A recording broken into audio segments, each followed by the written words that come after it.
Horikoshi. Really, bro? Really?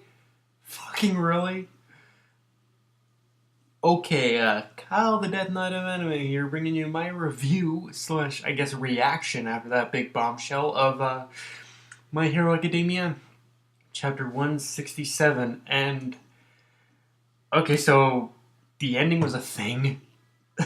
um, we get the reveal of Aoyama's true nature, and with this, I think we found our spy, which, if that is actually the case, then looking back, like right now, it's just speculation as to whether or not he's kind of his own person. He's his own he's a separate villain, or whether or not he's the actual spy for like the League of Villains or whatnot, or some other organization. But either way, if it is Aoyama is the spy, then it makes so much more sense because throughout the series, we see that he basically paraded himself around as a flashy glory hog who just wants to be noticed, people to notice him. And if you really think about it, something like that could in fact cause people to drop their guard around him because he doesn't think much of these kind. Because we as a society, we don't really think much of these kinds of people being dangerous, and we just kind of and just like the students at UA, we just kind of view them just like all of Aoyama's classmates. We just kind of view people like Aoyama as annoyances.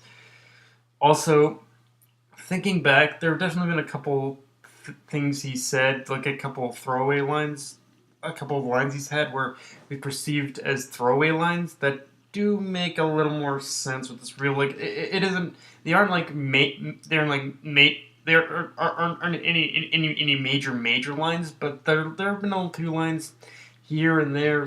Definitely looking back on the series, I'd say, wow, Oyama really is the spy. It's like, yeah, and but and also the artwork and setup on that page, on that last page, was just incredible. I feel like a scene out of a horror movie with Aoyama just going,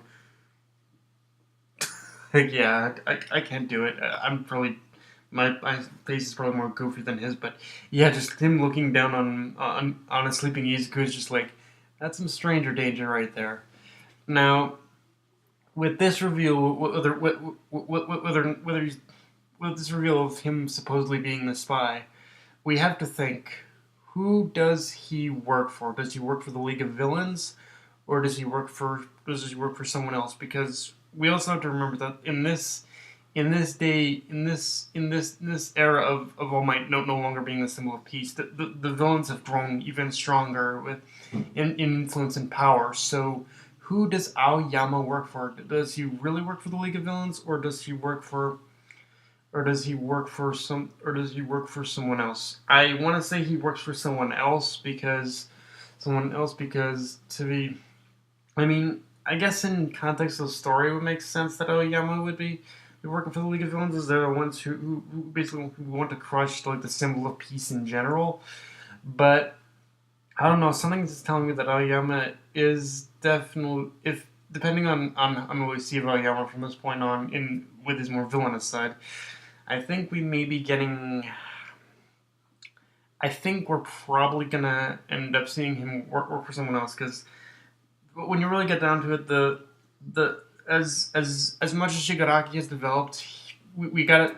The Zuga villains are kind of just a gang of thugs when you still get down to it, but there are definitely organizations that definitely would in fact want to, that would want to. There are probably villain organizations out there that are even more powerful than the League of Villains. So yeah, I guess it's from here. It's just all about speculation of who Aoyama works for, if he works for anyone, or just what his motives are. Like just in the way that he was looking at Izuku in the last chapter, I get the feeling he definitely works for someone who knows about the who other than all for one in the League of Villains, who know about the symbol, who know about the truth about the symbol of peace. But I guess we'll just have to wait and see, like I said. But yeah, it's gonna, from here, Aoyama's the character we pretty much all need to focus on and keep an eye on. So yeah.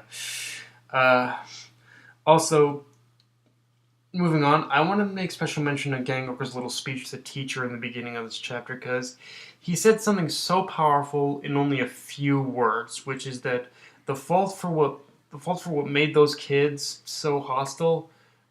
with so hostile to begin with is that they just didn't have the right teaching environment. And well, and that's something we can pretty much all we can all pretty much we can pretty much all pretty much apply to in real life. I think because while we can debate back and forth that there are definitely more than one factor involved in what makes someone resort to what we call crime, we can't deny either that the effectiveness of an education system is definitely a contributing factor to it somewhat. Like there's always going to be more, there's always going to be more. That's definitely more than one factor involved in what makes someone resort to crime or criminal activity. But yeah, I do believe that education system is definitely one of those that an education system a good edu- that the effectiveness of an education system is one of those things that definitely needs to be taken into account when discussing what makes someone resort to crime in general. So yeah, um, and just the way just the way the gang worker put it, like he even just the way the gang worker put that too. He even acknowledges that I think that we can that by proxy of the education system not being so good at teaching these kids, we I think he's almost acknowledging too that it's also the fault of the it's also the it's also the fault of pretty much the hero system in general because with this whole hero society, there are definitely going to be those even Shigaraki himself is an example that there are definitely going to be those people that definitely fall under the radar and not receiving the proper and not receiving the proper counseling or the proper guidance. And yeah, like it's we definitely see more that it's definitely a flawed system when even one of its top heroes can pretty much openly admit that yeah, there definitely is a problem that needs to be addressed. And yeah, it should be with Gang Orca. I wonder if he's going to. I keep wondering that Gang Orca might actually what is going to be one of the driving adults is going to be one of the adults of the who he's like a driving force towards maybe helping people people like these kids later on down the line. So yeah, Gang Orca. That was definitely a good speech, man. I loved it. Um, Also, and I just gotta say, that exchange between Todoroki and Endeavor was just amazing. And honestly, what made it so amazing for me is that in very few words, we got so much development out of both characters. And Endeavor, especially, like, honestly, this whole little mini arc or whatnot, it's done wonders for who Endeavor is as a character. And when we see Endeavor coming full circle by apologizing to Todoroki without even actually saying "I'm sorry," and it's honestly it's just one of those things where it's just crazy to see how far Endeavor has come in these past couple of chapters. And looking back on previous chapters too, I think what makes Endeavor's development so incredible is that his development has been done with very little dialogue and just facial expressions. Like that is one of that is one of those things I really need to say because with manga, it's pretty much we all know manga is a visual medium. So there are times where you don't necessarily need you don't necessarily even need to be told everything. You just need to be shown the facial expressions and looking looking at Endeavor's development as a whole throughout this little mini arc, we've seen some incredible development from Endeavor just from his facial expressions alone, and Horikoshi did wonders at mastering that little particular part of it. That little particular part of Endeavor's development, and I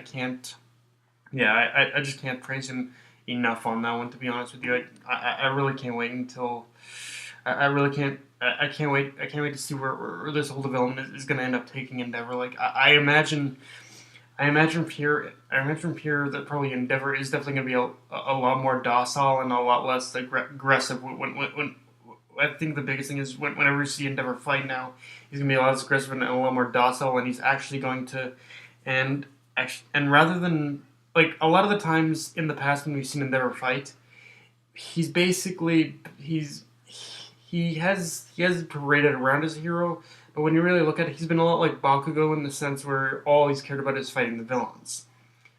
But here it's like, yeah, I think we are gonna see him actually give a fuck actually give a fuck about the people he saves now. Like in the beginning for Endeavor, it was all about the publicity and whatnot, but here he's actually gonna start giving a fuck now. So yeah, I really can't wait until where this whole development with Endeavor is going to take us, and I do imagine, yeah, we are going to see him being maybe a little.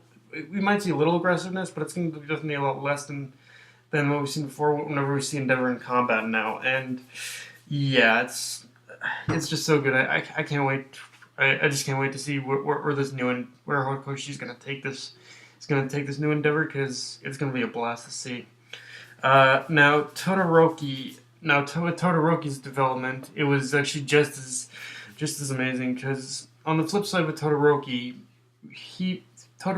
we know. I think with Todoroki it's one of those things where he probably already forgave his father a long ass time ago. Like I think he started forgiving his father after the whole sports festival and I think, and ever since he's talking to his mother, I think he just decided to say, you know what, I'm just gonna be my own hero. I'm not gonna live in my father's shadow. But so I think it's one of those things where he pretty much already, I think somewhere down the line, I think from being around Izuku, I think he somewhat forgave his father already, but he wanted to do it. He almost wanted to do it without confronting him about it, because had well as we see from as we see when he said when as we see when he said do in order to do whatever you want, and he told his father to do whatever he wanted. It's like, yeah, I think with that one he's saying I forgave you a long time ago, but we're basically walking our own paths now, and we need to walk our own paths now. And yeah, it's just it's crazy to see how far that both of these characters have come, and yeah, I can't wait to see where both Endeavor and Todoroki go from here. Like and honestly, I think that's, if I did have a gripe honestly with this chapter, this pretty much marks the end of their little of their little of their little of their license examination, I believe. But from here, it's just like, yeah, it was a good mini arc, I guess. But I wanted more. I want to see more of Todoroki. I want to see more of Bakugo. But and I guess that and when we return to Izuku, it's like, oh boy, let's, like, again the stuff with Aoyama again. It was good stuff, but it's like when we returned to Izuku, it's like, man, I wanted a little more of Todoroki and Bakugo, but I guess if we got any more, that would kind of bog the story down a bit. But and again, the Aoyama stuff was just incredible, and it'll be interesting to see where specifically Horikoshi decides to take that particular plot point. Also, and aside from that, we also learn in this we learned from this chapter that apparently the test that Bakugo and Todoroki were doing, it was more than just about them getting. It was more just about these students getting their hero licenses, but it was also a trial in order to. It was also a trial run to evaluate the possibility of both schools of UA and I think and of UA and Shikatsu and the other school of Shikatsu. Hi. of the possibility of Shiketsu High and UA working together, which is definitely like with Shiketsu High and UA kind of forming this partnership. It's definitely one of those.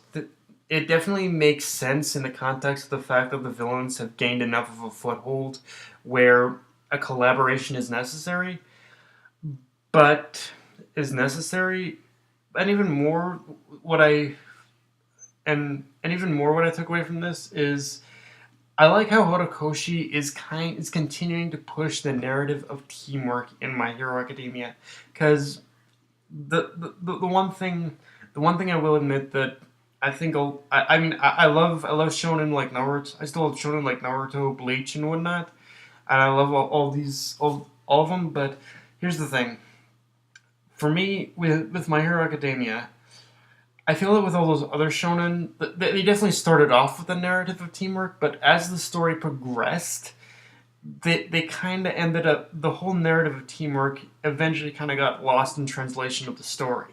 But with My Hero Academia, Horikoshi is continuing to push that narrative forward because he knows that because he knows that with because we're in a situation where team because with My Hero Academia, it's in a situation where teamwork is an essential part of the story, and it can't go and it can't and the story can't survive even without, and it would be hard for the story to even survive even without the concept of teamwork. So yeah, it's I like how he's continuously incorporating that into the story, so so so, so, so into the story, so the whole prospect of teamwork it never gets lost, and the Shiketsu and UA team up is going to be, I think, the ultimate showcase of that in the future. Um, Also, on a side note about this chapter, we this chapter starts with Bakugo being used as a cleanup crew, as he called it, basically cleaning up the whole ice, basically blowing through the whole, basically destroying the whole ice slide. He called it, and yeah, let's face facts. When you really look at his powers, that's exactly what Bakugo is. He's a talking cleanup demolition crew, and of course, seeing his kill face realizing that fact was kind of hilarious. But yeah, guys, that's pretty much all I have for this review. But my question to you guys, I guess, I've never posed the comment question to you guys, but I may as well pose one now. What do you think? Who do you think? What do you think are Aoyama's motives, and who do you think he works for? Like, because yeah, it's obviously Aoyama's a spy, but what are his motivations? Who does he work for? What do you guys think in the comments section? What do you guys think of? Just put it down in the comment section below. And but yeah, guys, that's pretty much all I have for this review. Like, comment, subscribe, follow me on Twitter and Facebook. That's not me. Signing off. If you guys.